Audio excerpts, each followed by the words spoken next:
നമ്മുടെ ശരീരത്തിന്റെ ഓരോ കോണിലും ഒളിഞ്ഞിരിക്കുന്ന ബാക്ടീരിയകളെ തുരത്താൻ നാം എടുക്കുന്ന പ്രതിരോധ മാർഗമായ ആന്റിബയോട്ടിക്കിനെ കുറിച്ച് നമുക്കറിയാം. അതുപോലെ തന്നെ നാം അറിഞ്ഞിരിക്കേണ്ട മറ്റൊരു വാക്കുകൂടിയുണ്ട്, ഡ്രഗ് റെസിസ്റ്റന്റ് ബാക്ടീരിയ അഥവാ മരുന്നുകളെ പ്രതിരോധിക്കുന്ന ബാക്ടീരിയകൾ.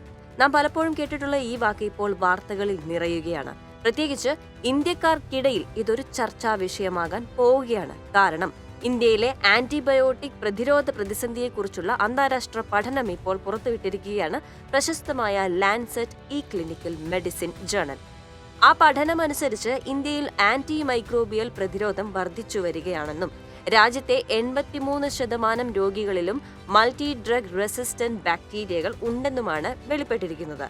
അതായത് ആശുപത്രിയിൽ ചികിത്സ തേടിയെത്തുന്ന 83% ഇന്ത്യൻ രോഗികളുടെ ശരീരത്തിലും ഇതിനകം മരുന്നുകളെ പ്രതിരോധിക്കുന്ന ബാക്ടീരിയകൾ അഥവാ സൂപ്പർ ബഗ്ഗുകൾ ഉണ്ടെന്ന് പഠനം കണ്ടെത്തി. ഹൈദരാബാദിലെ AIG ഹോസ്പിറ്റലിലെ ഗവേഷകർ നടത്തിയ പഠനത്തിൽ അതിവേഗം വർദ്ധിച്ചുവരുന്ന സൂപ്പർ ബഗ്ഗുകളുടെ പ്രഭവ കേന്ദ്രമായി ഇന്ത്യ മാറുമെന്നാണ് പറയുന്നത്.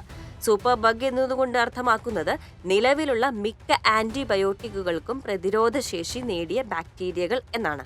ഇവയെ ചികിത്സിക്കാൻ സാധാരണ ആന്റിബയോട്ടിക്കുകൾ ഫലപ്രദമല്ലാത്തതിനാൽ ഇവ ഗുരുതരമായ അണുബാധകൾ ഉണ്ടാക്കും. എന്തൊക്കെ കാര്യങ്ങളാണ് ഈ പഠനത്തിലൂടെ ലാൻസെറ്റ് സ്റ്റഡി കണ്ടെത്തിയിരിക്കുന്നത്? India, Italy, Netherlands, United States എന്നീ 4 രാജ്യങ്ങളിലായി 1200-ലധികം രോഗികളെ ഈ പഠനത്തിന് വേണ്ടി പരിശോധന വിധേയരാക്കി.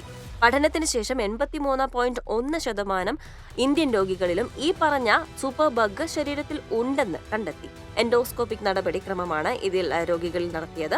രോഗികളിൽ MDRO കാരേജ് നിരക്ക്, അതായത് 3 അതിലധികമോ ആന്റി മൈക്രോബിയൽ മരുന്നുകളോട് സൂക്ഷ്മാണുക്കൾ കാണിക്കുന്ന പ്രതിരോധം മറ്റു രാജ്യങ്ങളെ അപേക്ഷിച്ച് ഇന്ത്യക്കാരിൽ കൂടുതലാണെന്ന് കണ്ടെത്തി. ഇന്ത്യയിലെ കണക്ക് 83% എന്നുള്ളതാണെങ്കിൽ ഇറ്റലിയിൽ അത് 31.5%, അമേരിക്കയിൽ 20.1%, നെതർലാൻഡ്സിൽ 10.8% എന്ന രീതിയിലാണ് കണക്കുകൾ. പ്രായം, അനുബന്ധ രോഗങ്ങൾ എന്നിവ മാത്രം കണക്കിലെടുത്തല്ല ഈ പഠനം നടത്തിയിരിക്കുന്നത്. 80%-ലധികം രോഗികളും ഇതിനകം തന്നെ മരുന്നുകളെ പ്രതിരോധിക്കുന്ന ബാക്ടീരിയകൾ വഹിക്കുന്നുണ്ടെങ്കിൽ അപകടം ഇനി ആശുപത്രികളിൽ മാത്രമായി ഒതുങ്ങില്ല. നമ്മുടെ സമൂഹത്തെയും പരിസ്ഥിതിയെയും ദൈനംദിന ജീവിതത്തെയും വരെ ഇത് ബാധിച്ചേക്കാമെന്നാണ് പഠനം നടത്തിയ വിദഗ്ധർ പറയുന്നത്. ഇന്ത്യയിൽ ആന്റിബയോട്ടിക്കുകൾ അമിതമായും പലപ്പോഴും ഡോക്ടറുടെ നിർദ്ദേശമില്ലാതെയും ഉപയോഗിക്കുന്നത് സൂപ്പർ ബഗ്ഗുകളുടെ ഈ വളർച്ചയ്ക്ക് ഒരു പ്രധാന കാരണമാണ്. ചികിത്സ പൂർത്തിയാക്കാതിരിക്കൽ, അതായത് മരുന്നുകൾ കൃത്യസമയത്ത് കഴിക്കാതിരിക്കുന്നതും ചികിത്സാ കാലാവധി പൂർത്തിയാക്കാതിരിക്കുന്നതും സ്ഥിതി വഷളാക്കുന്നു എന്നും പറയുകയാണ് വിദഗ്ധർ.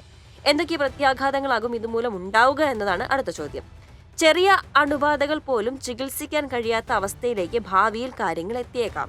രോഗികൾ സുഖം പ്രാപിക്കാൻ കൂടുതൽ സമയമെടുക്കുകയും ചികിത്സാ ചെലവ് ഗണ്യമായി വർദ്ധിക്കുകയും ചെയ്യും. ഇന്ത്യയിൽ പ്രതിവർഷം ഏകദേശം 58,000 നവജാത ശിശു മരണങ്ങൾ പ്രതിരോധ ശേഷിയുള്ള അണുബാധകളുമായി ബന്ധപ്പെട്ടിരിക്കുന്നു എന്നാണ് റിപ്പോർട്ട്.